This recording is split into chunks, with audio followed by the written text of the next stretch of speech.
এই গল্পের নাম হচ্ছে এভাবেও পাশে থাকা যায়। বেসিক্যালি এটা একটা রোমান্টিক গল্প।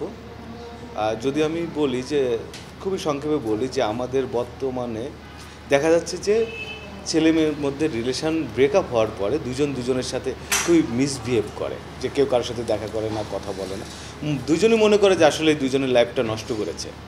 কিন্তু আমার কাছে মনে হয় যে আসলে এরকম হওয়া উচিত না। কারণ যার সাথে আপনার রিলেশন থাকবে ওই মানুষটাই কিন্তু আপনার জীবনের গুড সাইড, ব্যাড সাইড ২ টা জিনিসই বেশি জানে। এবং এই মানুষটা কিন্তু যেহেতু আপনার জীবনের ২ টা সাইডই জানে, সে আপনার জন্য ভালো বন্ধুও হতে পারে। যদি তার সাথে আপনার আন্ডারস্ট্যান্ডিং, শেয়ারিং, কেয়ারিং বা দুজনের বোঝাপড়াটা ওইরকম থাকে। যখন আমি এই গল্পটা লিখছিলাম তখন আমার কাছে মনে হলো যে তাসনুভা তিশা গুড অপশন আমার জন্য। তখন তিশার সাথে আমি এটা নিয়ে আলোচনা করেছি। ইয়াসের সাথেও কথা বললাম যে হ্যাঁ, আমাদের কাজ হয় না অনেকদিন, আমরা আবার কাজ করি। ওই জায়গা থেকেই যে ক্যারেক্টারের জন্য তাসনুভা তিশাকে নেওয়া।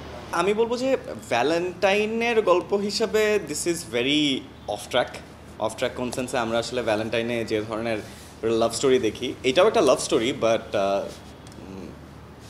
The story is being told from a very different angle.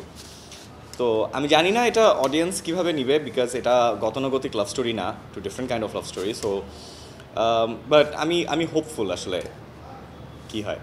ক্যারেক্টারটা হচ্ছে একজন রাইটার, পত্রিকায় লেখে, এবং ওর আসলে যে জিনিসটা হয় যে ও যখন লিখতে থাকে ওর জীবনের আর কোনো কিছুই আসলে ওর খেয়াল থাকে না, যার কারণে ওর পার্সোনাল লাইফে অনেক প্রবলেম হয়, ওর বাবা মার সাথে সমস্যা হয়, গার্লফ্রেন্ডের সাথে সমস্যা হয়।